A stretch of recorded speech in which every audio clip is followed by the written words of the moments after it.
va vers la 4e année, on va bientôt avoir, enfin le séisme va avoir 4 ans.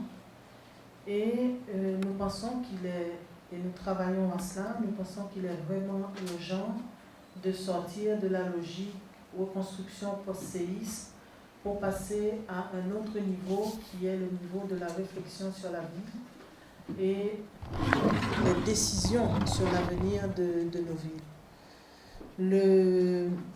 On est passé en 25 ans, sans s'en rendre compte, d'un pays rural à un pays urbain, de 20% à 52% de population urbaine en Haïti, avec pratiquement le tiers de la population concentrée dans le département de l'Ouest.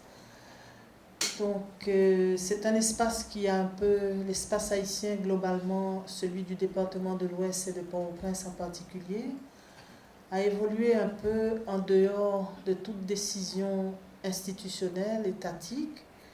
Et nous pensons vraiment aujourd'hui qu'il y a un cadre institutionnel, il y a un cadre légal à mettre en place, il y a une autorité à créer sur l'espace urbain.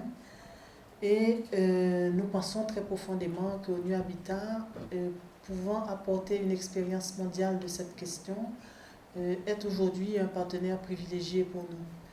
La solution que nous proposons, la stratégie que nous proposons pour adresser ce problème-là de l'urbanisation, ça, il est de faire, ça y est de faire, une extension planifiée de la ville, à côté de centre-ville, à toucher de la ville, pas une nouvelle ville là-bas. On doit être en connexion avec la ville existante, de faire une expansion planifiée. Reconstruire la ville traverse l'expansion planifiée. Quelle est la raison pour faire ça? Pourquoi l'investissement dans petites actuations dans la ville, normalement, il n'a pas la capacité de générer un mouvement de réhabilitation soutenu pour la généralité de la ville.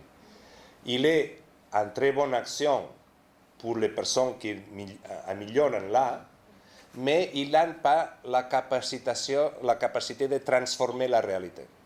Alors, dans la politique, on doit chercher de trouver quelque forme de transformation de la réalité, pas de soutenir la réalité, de la transformer. Alors, on doit faire ça. Une autre chose qu'on propose de faire, il est de réhabiliter et de travailler dans les centres-villes qui ont un plan. Parce que ce qu'on cherche avec cette stratégie, dans les deux stratégies, il est de montrer à la population l'avantage de la ville planifiée. Parce que si la population ne voit pas pourquoi faire une ville planifiée, la population n'est pas d'accord en faire une ville planifiée.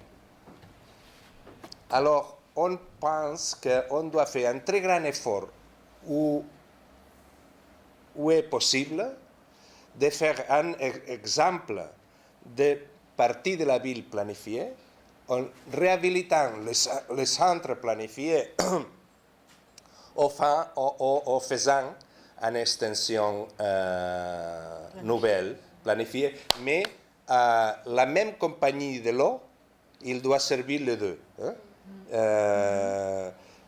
Pour créer des alliances pour faire l'extension de la ville planifiée. La même compagnie d'électricité doit faire la connexion. Le même système il doit être à côté parce que cette extension faite à 5 km à 100 ou à 100, à 5 ou à 100. À 5 ou à 100. Ça, c'est toujours un mistake. Alors, c'est très difficile à faire parce que normalement, ce terrain-là, s'il est bon, il est contrôlé par des propriétaires agricoles, ils disent qu'il ne se peut pas toucher, tout ça. S'il est mauvais, il est mauvais, es malo, si es malo, es malo. Alors, ça c'est une décision politique. Mais changer l'urbanisation, il est un problème politique très difficile.